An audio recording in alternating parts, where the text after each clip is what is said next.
Qui dit Halloween dit forcément personnage d'horreur et c'est clairement le but aujourd'hui de cette fête, à savoir d'être le plus effrayant possible. Qui dit frayeur dit donc des personnages tous plus gore et glauques que les autres, dont beaucoup seront tirés des films hollywoodiens anticléricaux. Il n'est pas rare de voir des femmes se déguiser en nonnes possédées ou des hommes en un tueur de sang-froid qui ne vit que pour le sang. Cela en quelque sorte permet bien entendu de banaliser le mal, les démons, les mauvaises choses de ce monde. Pourquoi les gens acceptent-ils de se prosterner dans des déguisements qui inspirent le moche, le laid ou l'horreur? A contrario, quand nous leur demandons de faire le bien comme le Seigneur le veut, ils se braquent et bottent en touche avec pour argument que ceux-là sont des foutaises issues des livres et inventées par les hommes. Qui a inventé Halloween alors? Ce sont des hommes et elle est assez différente du folklore de nos ancêtres ou encore de la fête du Samhain. C'est que cette fête est introduite dans le monde moderne par des protestants américains, canadiens et anglais après que cette tradition eut été exportée par les Écossais, Irlandais ou Anglais. Les protestants ayant en horreur le catholicisme et les véritables saints de Dieu singeront la veille de la Toussaint par une journée glorifiant la nature de Satan et le mal. Les enfants sont donc conviés à se déguiser dans des costumes immondes à la quête de bonbons. Le diable, en échange d'un peu de plaisir, en l'occurrence des sucreries, les fait se balader dans des costumes le représentant sous différentes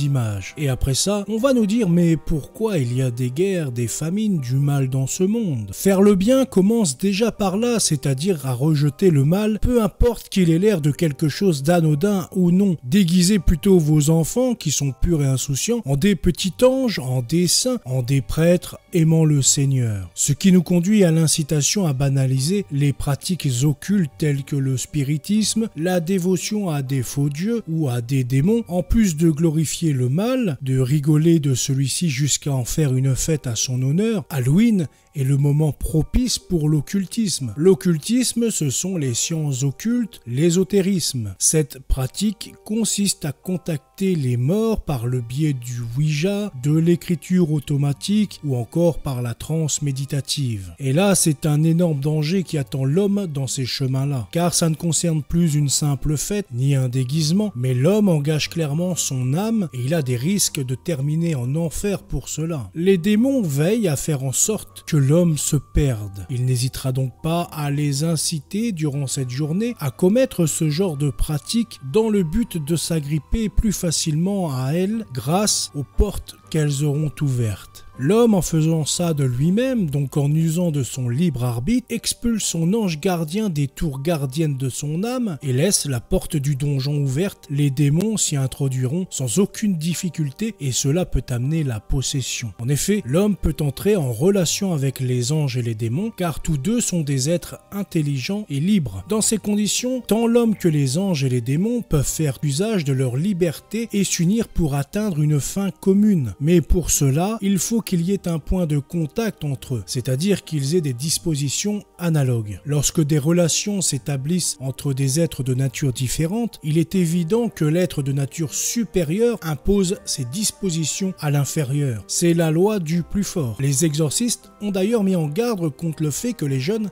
apprennent aussi les arts divinatoires, diverses rites et pactes par le biais d'internet. Cette fête les incite donc à chercher davantage de renseignements à ce sujet, étant donné qu'en ce jour, les pires histoires d'horreur, de fantômes, de démons seront banalisées, sans oublier tous les esclaves des démons qui en font leur travail, car le démon a aujourd'hui de très grands pouvoirs. Il peut même guérir, ce qu'on lui demande, il le donne, succès, argent ou plaisir. La vie la plus dissolue donc, avec tout ce qu'elle comporte de jouissances illicites. Ces envoûteurs liés au pouvoir diabolique ont eux aussi des pouvoirs. Ils s'en servent pour se lier aux gens et les entraîner vers Satan. Celui-ci est en révolte contre Dieu et a en horreur l'homme. Il veut sa perte et qu'il ne rejoigne absolument pas le ciel. Halloween incite aussi l'homme à délaisser Dieu ainsi que les fêtes de l'église, notamment la Toussaint, en lui faisant croire que les âmes peuvent se balader librement après la mort et qu'il n'y a donc ni enfer, ni paradis, ni tourment, ni souffrance espérance après la mort. Dans cette logique, cela pousse les hommes à cesser de prier pour leurs ancêtres ou leurs proches décédés. Cela ne les pousse pas non plus à se rendre à la messe en l'honneur de tous les saints du ciel et d'en recevoir des grâces pour les aider à combattre le mal de cette terre. Cette fête participe ainsi à faire progresser le satanisme dans le monde sur tous les points, ainsi qu'à faire progresser et à banaliser le mal, le mauvais, le moche, le laid plutôt que le beau, le saint Dieu et ses œuvres. Pour finir, abordons rapidement aussi la question de la surconsommation. À l'heure des grands discours écologistes, cette fête nous pousse pourtant à consommer. Ce n'est pas tellement la fête en elle-même, mais plutôt le fait qu'elle soit reprise par le capitalisme dans son intérêt et afin de faire des gros bénéfices sur cette célébration. Récemment, le pape appelait à être plus raisonnable sur nos consommations, à éviter d'acheter tout et n'importe quoi. En l'occurrence, cette fête, si nous la célébrons, nous fera très certainement dépenser tout un tas d'argent, que ce soit pour les bonbons, les déguisements, les décorations de maison pour l'intérieur et l'extérieur, ou encore le gros repas devant le film d'horreur pour l'occasion. Cette fête ne pousse donc pas l'homme à se limiter, à fêter cela modestement. Tout l'univers de cette fête nous pousse forcément à la surconsommation. Voilà, c'est tout pour cette vidéo, j'espère qu'elle vous aura plu. Je vous souhaite une très bonne journée et à bientôt, salut.